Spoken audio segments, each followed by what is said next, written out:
Le 3 janvier 2026 à 23 h, il était prévu une action de déstabilisation du pays. Cela allait se faire par une série d'assassinats ciblés des autorités civiles et militaires, en commençant par la neutralisation du camarade capitaine Ibrahim Traoré, chef de l'État, président du Faso, soit à bout portant, soit par une action pour miner son domicile. Après cette action, devrait suivre une action de mise hors service de la base drone et une intervention militaire terrestre des forces extérieures. Les acteurs impliqués pour une question de confidentialité et aussi pour éviter de compromettre l'efficacité des enquêtes, nous allons citer seulement l'acteur principal. Il s'agit de l'ex-lieutenant-colonel Paul-Henri Sandaogo Damiba.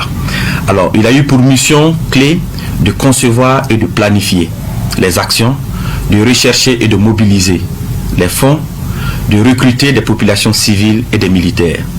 Les militaires avaient pour mission de coopter d'autres militaires, de mettre en place des groupes d'action avec des missions bien déterminées. Et les civils devraient mobiliser des populations, leurs adeptes, pour que après l'action militaire, ils puissent mobiliser leurs adeptes pour pouvoir soutenir l'action militaire. Ce qui est important aussi d'apporter comme élément d'information auprès des populations, c'est les sources de financement.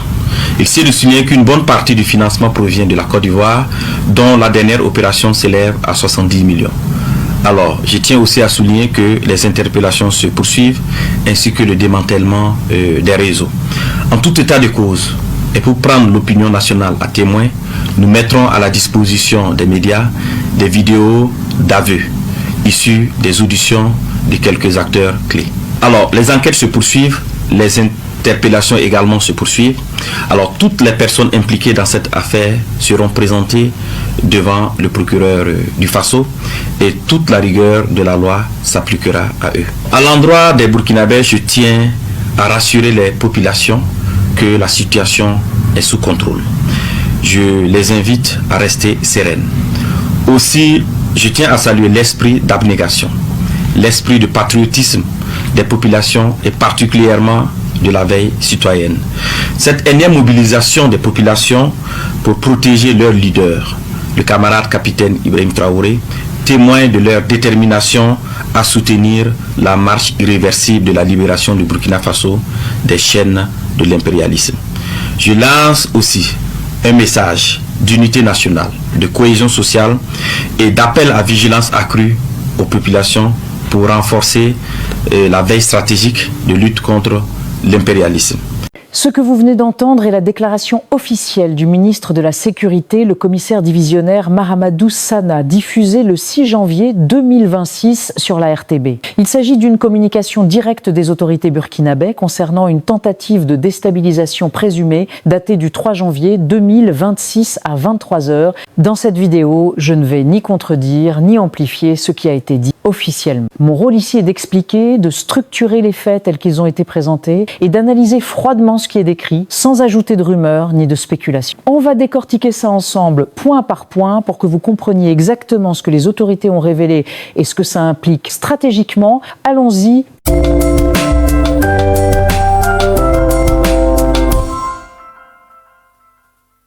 Salut à tous, j'espère que vous allez bien. Avant cette déclaration officielle, 6 janvier 2026, des informations et des rumeurs circulaient déjà depuis plusieurs jours sur les réseaux sociaux et dans certains cercles burkinabais dès la nuit du 3 au 4 janvier 2026. Des mobilisations spontanées de la veille citoyenne ont eu lieu à Ouagadougou et à Bobo-Dioulasso en réaction à des alertes évoquant une possible tentative de déstabilisation des institutions. Un audio d'environ 19 minutes, largement partagé et commenté en ligne, a circulé avant toute communication officielle. Cet audio n'a pas été diffusé publiquement par les autorités et reste protégé par des questions de droit d'auteur ou de confidentialité des enquêtes. Il a toutefois alimenté de nombreux débats et spéculations dans l'opinion publique burkinabé. Aujourd'hui, avec la prise de parole du ministre Mahamadou Sana sur la RTB, nous avons enfin une version officielle structurée des faits tels que les autorités les présentent. C'est sur cette base que nous allons maintenant décortiquer l'affaire de manière claire et factuelle. Dans les minutes qui suivent, je vais vous proposer une analyse structurée et factuelle de cette affaire, basée exclusivement sur la déclaration officielle du ministre Mahamadou Sana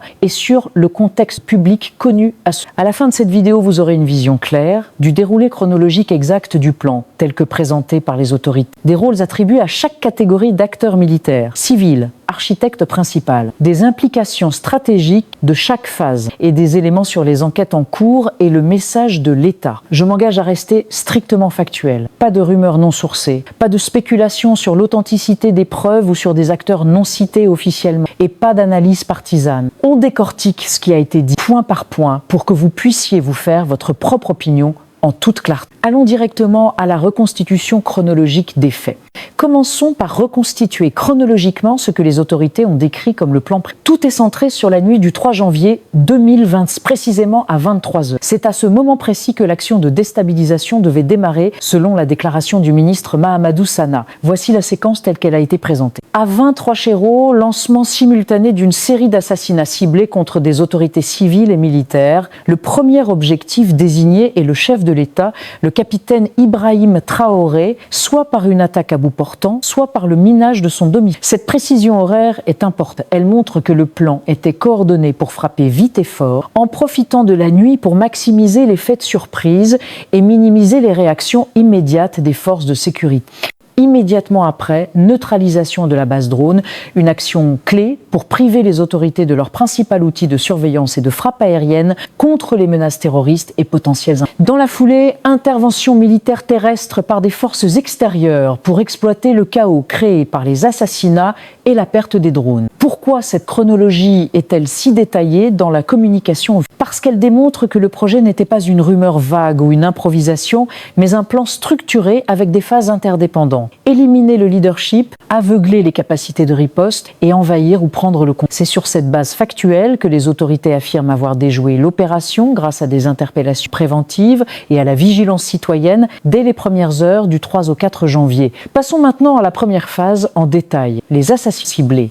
Selon la déclaration officielle, cette phase devait démarrer précisément à 23h le 3 janvier 2026 avec une série d'actions simultanées pour neutraliser plusieurs figures clés. Le premier objectif explicite est le chef de l'État, le capitaine Ibrahim Traoré, soit par une attaque directe à bout portant, soit par le minage de son domicile. Pourquoi cette logique ? Dans tout projet de déstabilisation ou de coup d'État, éliminer le leadership en premier est une tactique classique. Le chef de l'État est le symbole de l'autorité et le centre de commande des forces de sécurité. Sa neutralisation immédiate crée un vide de pouvoir, paralyse la chaîne de commandement et empêche une riposte organisée dans les premières heures critiques. En visant ensuite d'autres autorités civiles et militaires, le plan visait à décapiter simultanément les niveaux intermédiaires, ministres, généraux, chefs d'unité stratégique. Cela réduit drastiquement les capacités de coordination et de contre-offensive des institutions. Le ministre a insisté sur le fait que cette phase était la porte d'entrée du chaos. Sans leadership, les forces loyales perdent leur cohésion et les phases suivantes, neutralisation des drones et intervention extérieure, deviennent beaucoup plus faciles à exécuter. C'est une approche structurée, inspirée de doctrines de coup d'État rapide, frappée au sommet pour créer un effet domino. Les autorités affirment que cette phase a été anticipée et déjouée grâce aux interpellations. On enchaîne sur la phase 2, la neutralisation de la base drone.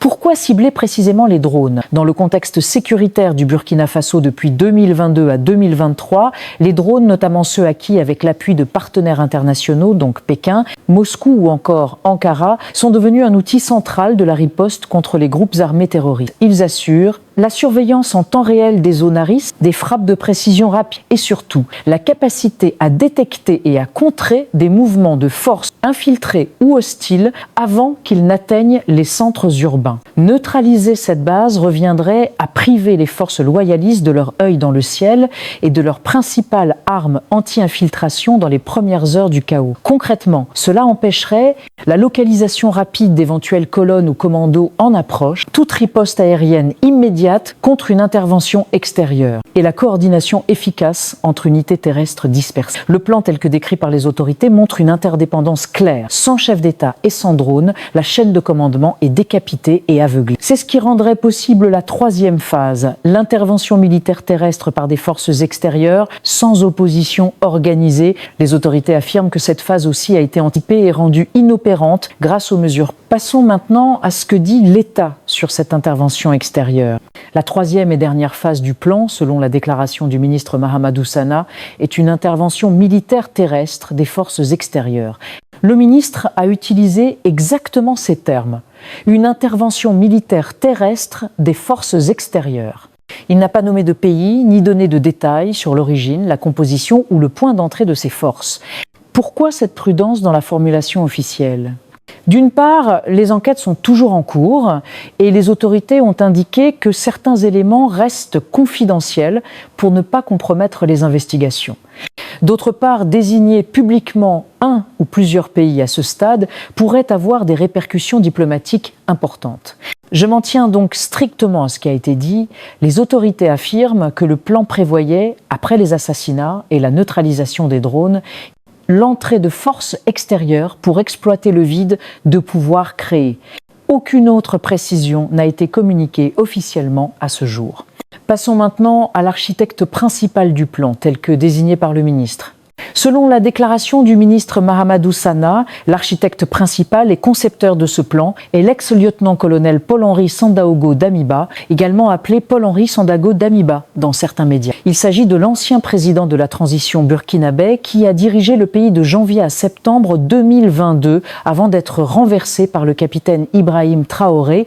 Il est actuellement en exil au Togo. Le ministre l'a désigné comme l'acteur principal pour plusieurs raisons. Il aurait eu la mission clé de concevoir et planifier l'ensemble des actions, de rechercher et mobiliser les fonds nécessaires et de recruter à la fois des militaires et des civils. Ce profil est stratégique car Damiba dispose d'une connaissance approfondie des structures militaires burkinabè. Il a commandé des unités spéciales et a été au cœur du pouvoir pendant plusieurs mois. Cela suggère, selon les autorités, un niveau d'organisation élevé. Un plan non pas improvisé par des éléments isolés, mais structuré par quelqu'un qui connaît les faiblesses potentielles du système de sécurité et les rouages internes de l'armée. Les autorités insistent sur le fait que cette implication d'un ex-haut-gradé en exil montre la persistance de réseaux dormants ou de connexions extérieures. À ce stade, il s'agit de la version officielle. Aucune confirmation indépendante n'a été rendue publique sur ces accusations. On continue avec les rôles des militaires et des civils dans ce double mécanisme.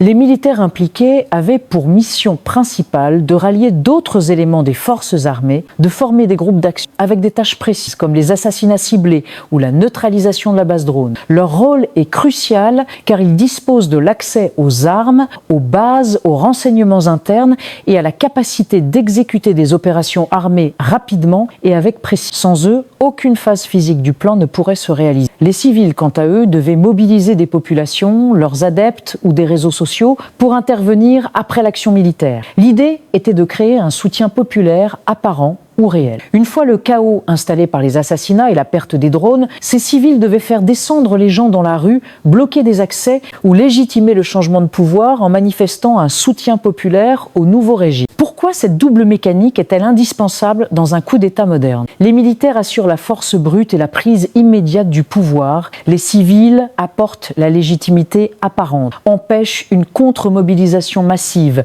et aident à consolider le contrôle une fois les institutions décapitées. Selon les autorités, cette combinaison montre un plan sophistiqué mêlant infiltration interne et mobilisation externe. Les enquêtes visent à démanteler ces deux réseaux. On passe maintenant au sujet sensible du financement.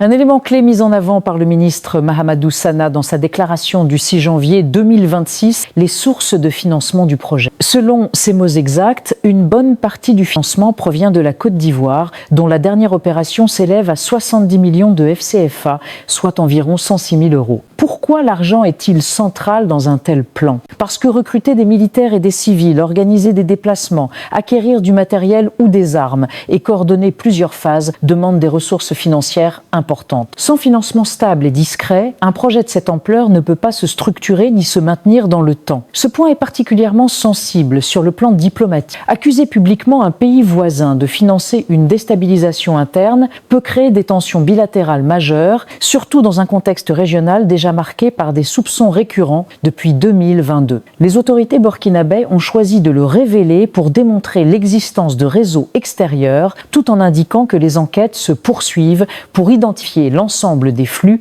à ce stade. Il s'agit strictement de la version présentée par le ministre Sana. Aucune confirmation indépendante ou réponse officielle de la Côte d'Ivoire n'a été rapportée dans les communications immédiates. Passons maintenant aux enquêtes, interpellations et au volet justice.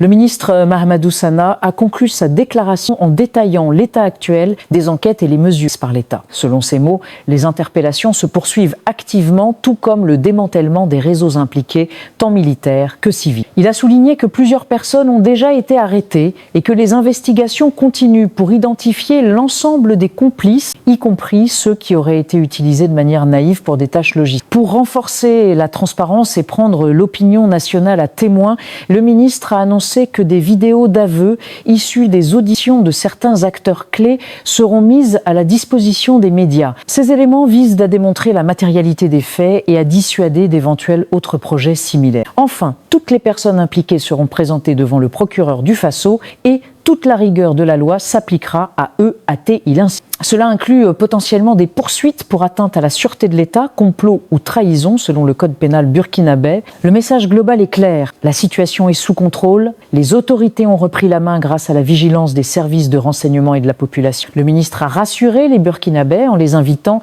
à rester sereins tout en appelant à une vigilance accrue pour dénoncer tout comportement suspect. C'est sur cette note de fermeté et de stabilité que se termine la communication officielle.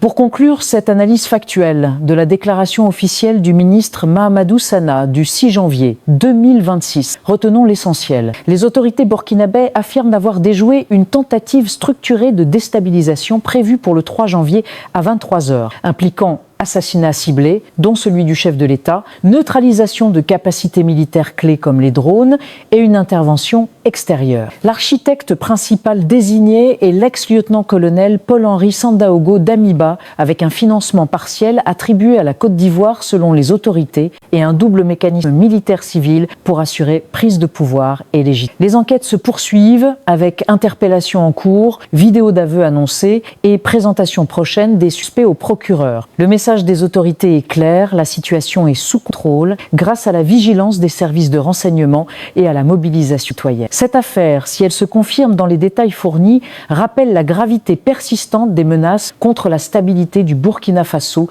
dans ce contexte régional tendu. Elle souligne aussi l'importance d'une vigilance accrue et d'une unité nationale pour protéger les institutions et poursuivre la marche vers la souveraineté et la sécurité. Je vous remercie d'avoir suivi cette décortication objective. Restez informés via des sources fiables et n'hésitez pas à partager vos réflexions en commentaire, toujours dans le respect et la mesure. À bientôt pour d'autres analyses.